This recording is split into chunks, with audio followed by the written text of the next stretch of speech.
here to talk about this game.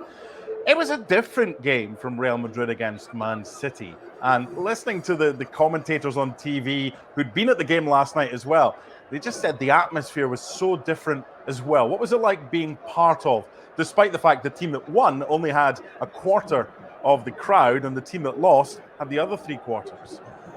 Yeah, I mean, look, firstly, an absolute privilege to be here.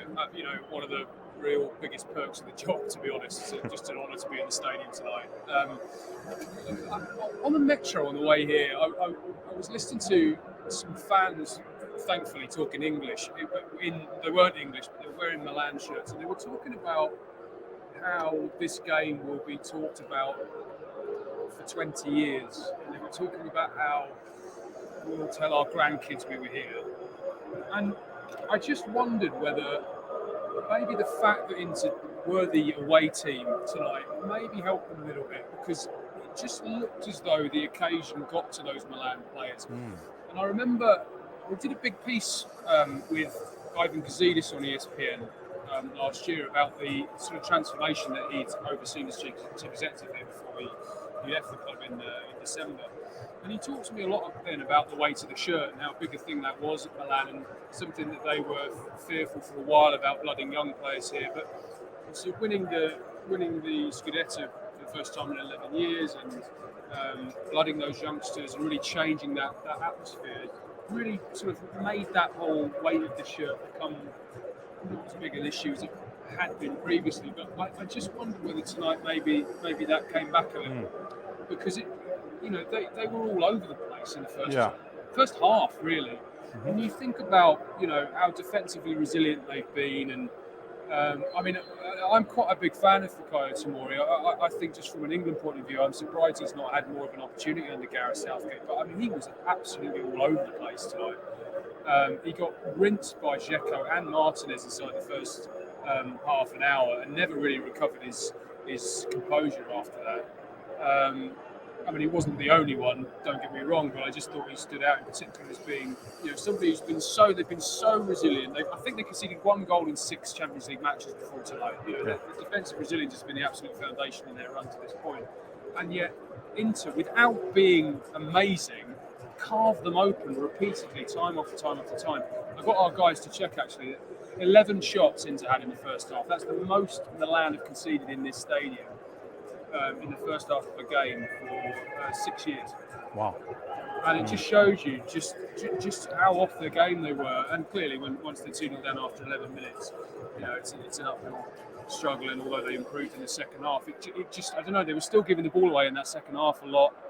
Players you'd think would have that composure never really recovered it. And it just felt as if maybe the sense of the occasion got to them tonight.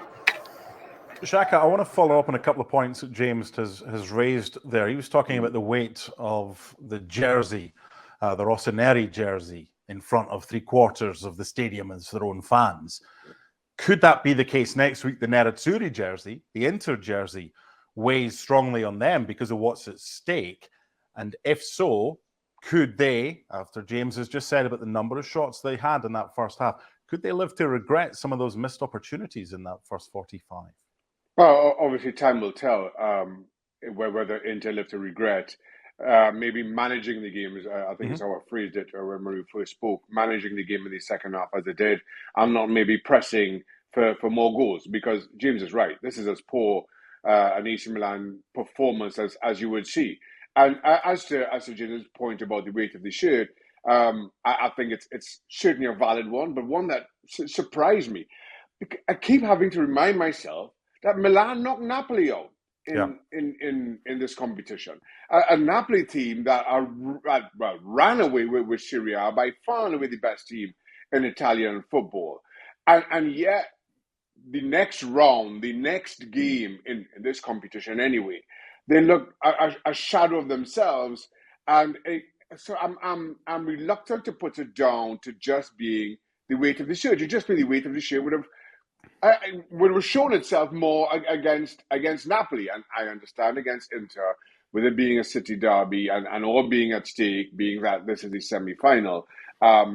Maybe that also comes into play into how heavy the shirt feels this time around. But I just have to say, I'm so disappointed with AC Milan today, given everything we'd seen from them, given everything I thought they promised. That being said, it's now Inter Milan's time to lose. And the old cliche in the game, and one I will repeat, and as I say it, I can see Steve Nicol going red in the face and screaming at his screen, is that a 2-goal lead is the most deceptive in football. One goal changes the entire momentum of this tie. And to Stevie's point, because I can see Stevie going redder by the minute, you much prefer to be 2 up than 2 down. I totally agree. But AC Milan gets an early goal and the entire momentum, the entire complexion changes. How they feel, how Inter maybe start going into a little bit of a shell.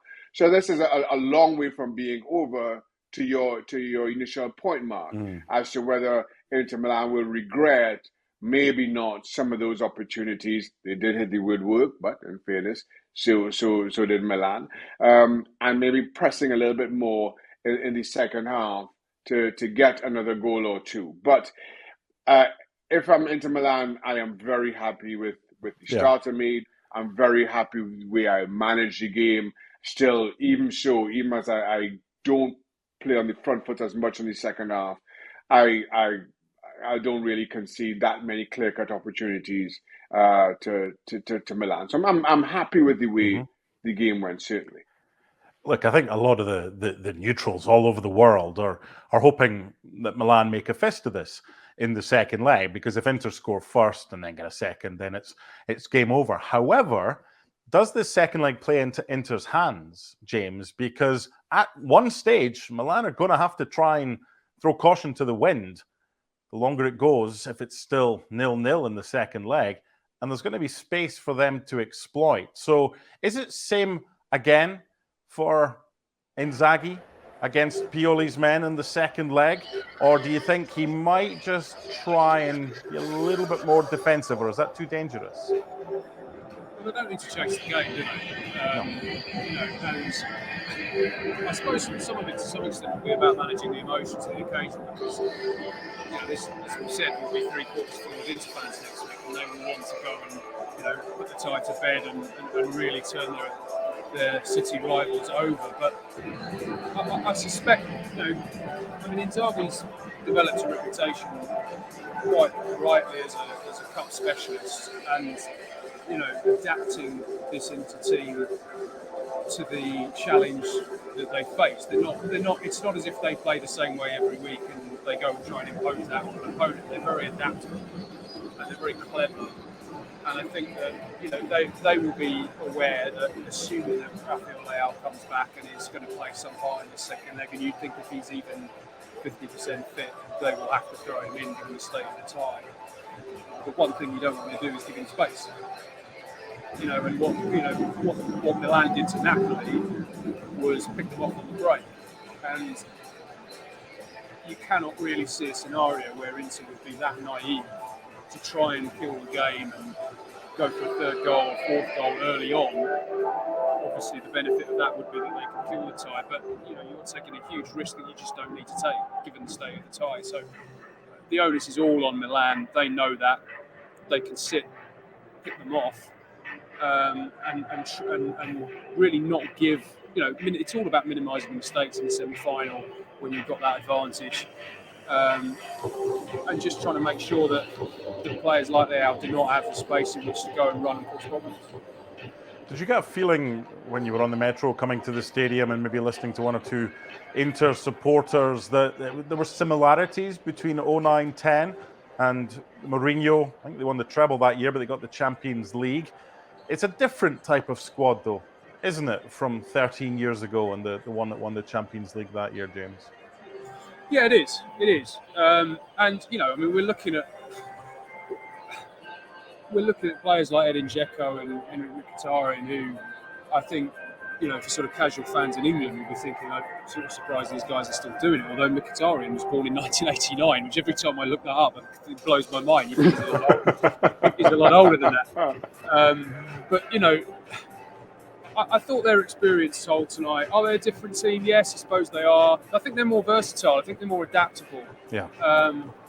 And they can play in different ways. And you sort of think that if they do complete the job, I don't think it's just the walkover that everybody thinks it will be. In the final, that City, you'd say marginal favourites probably in the other game. But whether it's Manchester City or Real Madrid, Inter will give them a game. Inter, particularly with the